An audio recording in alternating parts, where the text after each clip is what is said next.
അയ്യപ്പ സംഗമത്തിൽ UDF പങ്കെടുക്കില്ല.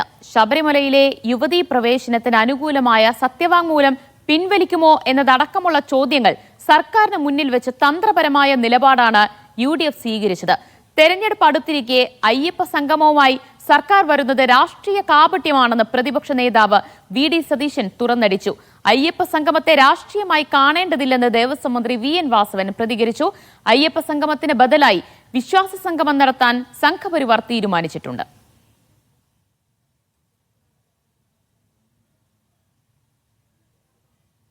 തിരുവിതാംകൂർ ദേവസ്വം ബോർഡിനെ മുന്നിൽ നിർത്തിക്കൊണ്ട് കേരള സർക്കാർ നടത്താൻ പ്രഖ്യാപിച്ചിരിക്കുന്ന അയ്യപ്പ സംഗമം ഒരു രാഷ്ട്രീയമായ കാപട്യമാണ്. ഇതിപ്പോൾ ബഹിഷ്കരിക്കുകയോ പങ്കെടുക്കുകയോ ചെയ്യാൻ രാഷ്ട്രീയ സമ്മേളനമൊന്നും അല്ല അവിടെ നടക്കുന്നത്. ആ ചോദ്യത്തിന് പ്രസക്തിയില്ല. അല്ല, ഞങ്ങൾ ബഹിഷ്കരിക്കുന്നൊന്നുമില്ല. ഞങ്ങൾ പറയുന്നത് ഈ കപട അയ്യപ്പ ഭക്തിയും അതിൻ്റെ പേരിൽ നടത്തുന്ന ഈ രാഷ്ട്രീയ മുതലെടുപ്പും അയ്യപ്പ ഭക്തരെ പരിഹസിക്കുന്നതിന് തുല്യമാണ്. നവോത്ഥാന സമിതി ഉണ്ടാക്കിയതും കേരളത്തിൽ മതിൽ തീർത്തതും ആചാരലംഘനം ശരിയാണ്, ആകാശം ഇടിഞ്ഞു വീണാലും ആ അഭിപ്രായത്തിൽ ഉറച്ചു നിൽക്കും എന്ന് പറഞ്ഞ ആളുകൾ ഇപ്പം അഭിപ്രായം മാറ്റിയോ? അത് പറയേണ്ടവര് കേസുകൾ പോലും പിൻവലിച്ചിട്ടില്ല. അത് രാഷ്ട്രീയമാണ്. ആ രാഷ്ട്രീയം അവർ ചോദിക്കട്ടെ. ഇപ്പം ഏതായിരുന്നാലും ഈ ആഗോള അയ്യപ്പ സംഗമത്തിൽ ചർച്ച ചെയ്യുന്ന പ്രശ്നം വികസനത്തിൻ്റെതാണ്. മറ്റേ വിഷയം എന്ന് പറയുന്നത് ബഹുമാനപ്പെട്ട സുപ്രീം കോടതിയുടെ മുമ്പിൽ റിവ്യൂ പെറ്റീഷൻ അയക്കുന്ന വിഷയമാണ്. അതിനെക്കുറിച്ച് എന്തെങ്കിലും ഞാൻ കയറി ഇപ്പോൾ കമൻറ്റ് ചെയ്യുന്നത് നിങ്ങൾക്കെല്ലാം അറിയാം, സബ് ജുഡീസായി മാറും. അത് പറയുന്നത് ശരിയല്ല. അതുകൊണ്ട് അങ്ങനെ ഒരു വിഷയം ഇവിടെ ചർച്ചയില്ല. അങ്ങനെ ഒരു രൂപത്തിലേക്ക് നമ്മൾ എത്തിയിട്ടുമില്ല. അത് വിവാദമാക്കേണ്ട ഒരു പ്രശ്നവും ഇപ്പം ഇല്ല. വിവരങ്ങളുമായി സെയ്ഫ് സ്നേലബ്ദീൻ ചേരുകയാണ്. സെയ്ഫ്, ഈ ആഗോള അയ്യപ്പ സംഗമത്തെ ബഹിഷ്കരിക്കില്ല, എന്നാൽ പങ്കെടുക്കുമില്ല, അതാണോ UDFന്റെ നിലപാട്? ഇപ്പോൾ ഈ വിശ്വാസ സംഗമം നടത്താനുള്ള സംഘപരിവാർ നീക്കത്തെ, തീരുമാനത്തെ എങ്ങനെയാണ് സർക്കാർ നോക്കിക്കാണുന്നത്? അത് ഈ രാഷ്ട്രീയ നേതാക്കന്മാരുടെ ഒരു കൗശലമുണ്ടല്ലോ ദിവ്യ, അതാണ് ഈ രണ്ട് നേതാക്കന്മാരുടെ പ്രതികരണത്തിൽ നിന്ന് നമുക്ക് കാണാൻ കഴിയുന്നത്. രാഷ്ട്രീയ നേതാക്കന്മാർ ഒരു വിഷയത്തെ എങ്ങനെയാണ് സമീപിക്കുന്നത്, അതിൽ നിന്ന് എങ്ങനെ ഒഴിഞ്ഞു മാറാം എന്നൊക്കെ കണ്ടു പഠിക്കേണ്ടതാണ് കേരളത്തിലെ രാഷ്ട്രീയ നേതാക്കന്മാർ. ഇപ്പോൾ പ്രതിപക്ഷ നേതാവ് ഒരു ചോദ്യം സർക്കാരിന് മുന്നിലേക്ക് വെക്കുകയാണ്. അത് ആ പരിപാടി ബഹിഷ്കരിക്കുമോ എന്ന് ചോദിക്കുമ്പോൾ അത് രാഷ്ട്രീയ പരിപാടിയല്ല, ബഹിഷ്കരിക്കുന്നതിനെ കുറിച്ച് ഞങ്ങൾ പറയുന്നില്ല എന്ന് പറഞ്ഞുകൊണ്ട് ഒരു തന്ത്രപരമായ സമീപനം അതിനകത്ത് UDF സ്വീകരിക്കുന്നുണ്ട്. ബഹിഷ്കരിക്കുന്നു എന്ന് ചോദിച്ചാൽ ബഹിഷ്കരിക്കുന്നില്ല, ബഹിഷ്കരിക്കുന്നു എന്ന് നോക്കിക്കണ്ടു കഴിഞ്ഞാൽ അത് ബഹിഷ്കരിക്കുന്നു എന്നുള്ളതാണ് അതിനകത്ത് വസ്തുത.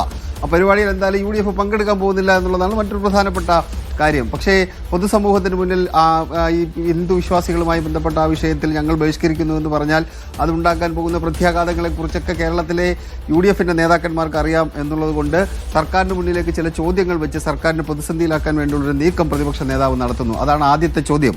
അദ്ദേഹം ചോദിക്കുന്ന ആദ്യത്തെ ചോദ്യം, UDF സർക്കാർ നൽകിയ, ഉമ്മൻചാണ്ടി സർക്കാർ നൽകിയ ഒരു സത്യവാങ്മൂലമുണ്ട്, അത് തിരുത്തി നൽകാൻ വേണ്ടി നിങ്ങൾ തയ്യാറായി? സ്ത്രീ പ്രവേശനവുമായി ബന്ധപ്പെട്ട അനുകൂല നിലപാടെടുത്തു, അത് തിരുത്താൻ നിങ്ങൾ വീണ്ടും തയ്യാറാണോ എന്നുള്ള ചോദ്യം സംസ്ഥാന സർക്കാരിൻ്റെ മുന്നിലേക്ക് വെക്കുകയാണ് UDF ചെയ്തിട്ടുള്ളത്. അതിന് വളരെ തന്ത്രപരമായ മറുപടി മന്ത്രി VN വാസവൻ നൽകുന്നതാണ് നമ്മൾ ഇത്തിരി മുമ്പേ കേട്ടത്. അദ്ദേഹം പറയുന്നത് അത് സബ് ജുഡീസായ വിഷയമാണ്. കാരണം ഒരു ഭരണഘടനാ ബെഞ്ചിൻ്റെ പരിഗണനയിലിരിക്കുന്ന വിഷയത്തിൽ ഞാൻ കയറി അതിനകത്ത് അഭിപ്രായം പറയുന്നില്ല, ദേവസ്വം മന്ത്രി എന്ന നിലയിൽ ഞാൻ അതിനകത്ത് അഭിപ്രായം പറഞ്ഞില്ല എന്ന് പറഞ്ഞുകൊണ്ട് തന്ത്രപരമായിട്ട് അതിനെ ഒഴിഞ്ഞു മാറുന്ന ഒരു രാഷ്ട്രീയ നേതാക്കന്മാരുടെ ഒരു കൗശലമുണ്ടല്ലോ, അതാണ് നമ്മൾ ഇപ്പോൾ ഈ കണ്ടത്. ആഗോള സംഗമമായി എന്തായാലും മുന്നോട്ട് പോകാൻ വേണ്ടിയുള്ള തീരുമാനം സംസ്ഥാന സർക്കാർ എടുത്തിട്ടുണ്ട്. അത് സർക്കാരിൻ്റെ മാത്രം പരിപാടിയല്ല, അല്ലെങ്കിൽ ദേവസ്വം ബോർഡിൻ്റെ മാത്രം പരിപാടിയായിട്ട് നടത്താനല്ല നിലവിൽ തീരുമാനിച്ചിരിക്കുന്നത്. ഒരു പ്രസ്റ്റീജ് പരിപാടിയായി ഇതിനോടകം തന്നെ അത് മാറിക്കഴിഞ്ഞു. അതുകൊണ്ട് ഉറച്ച നിലപാടിലേക്ക് UDF പോകാത്തതും ഈ വിശ്വാസികൾ എതിരാകുമെന്ന ഒരു ഭയം കൊണ്ട് തന്നെയല്ലേ? അത് തീർച്ചയായിട്ടുമാണ് ദിവ്യ. ഇപ്പോൾ നമുക്കറിയാം ഈ ശബരിമല സ്ത്രീ പ്രവേശനവുമായി ബന്ധപ്പെട്ട വിഷയമുണ്ടായപ്പോൾ ഏറ്റവും അധികം കോലാഹലം സംസ്ഥാനത്തുണ്ടാക്കിയത് BJP ആണ്, സംഘപരിവാറാണ്. പക്ഷേ അതിൻ്റെ രാഷ്ട്രീയ ഗുണം കിട്ടിയത് ആർക്കാണ്? UDFനാണ്. കേരളത്തിലെ 20 ലോക്സഭാ മണ്ഡലങ്ങളിൽ അവർ തൂത്തുവാരിക്കൊണ്ടു പോകുന്നത് നമ്മൾ കണ്ടതാണ്. BJP പ്രശ്നങ്ങൾ ഉണ്ടാക്കിയെങ്കിലും BJPക്ക് വോട്ട് ചെയ്യാൻ മലയാളികളുടെ മനസ്സങ്ങനെ പാകപ്പെട്ടിട്ടില്ലായിരുന്നു. അങ്ങനെ UDFന് അവർ വോട്ട് ചെയ്ത് ജയിപ്പിക്കുന്ന കാഴ്ച നമ്മൾ കണ്ടു. അങ്ങനെയാണ് CPM വീടാന്തരം കയറി ഞങ്ങൾക്ക് ചില തെറ്റുകൾ പറ്റിയിട്ടുണ്ട്, ഞങ്ങൾ തിരുത്തിക്കളയാം എന്ന് CPMന്റെ അന്ന് സംസ്ഥാന സെക്രട്ടറി ആയിരുന്ന കോടിയേരി ബാലകൃഷ്ണനും പിന്നീട് മറ്റ് പ്രധാനപ്പെട്ട എല്ലാ നേതാക്കന്മാരും, മുഖ്യമന്ത്രി മാത്രമേ ഉള്ളൂ, ബാക്കി എല്ലാ നേതാക്കന്മാരും വീടാന്തരം കയറി പറഞ്ഞു ചില തെറ്റുകൾ പറ്റിയിട്ടുണ്ട് എന്ന് പറഞ്ഞു. ഇനിയിപ്പോൾ ആഗോള അയ്യപ്പ സംഗമം എന്ന് പറയുമ്പോൾ അത് വിശ്വാസികളുമായി ബന്ധപ്പെട്ട വിഷയമാണ്. NSS അതിനെ പിന്തുണയ്ക്കുന്നുണ്ട്, SNDP പിന്തുണയ്ക്കുന്നുണ്ട്.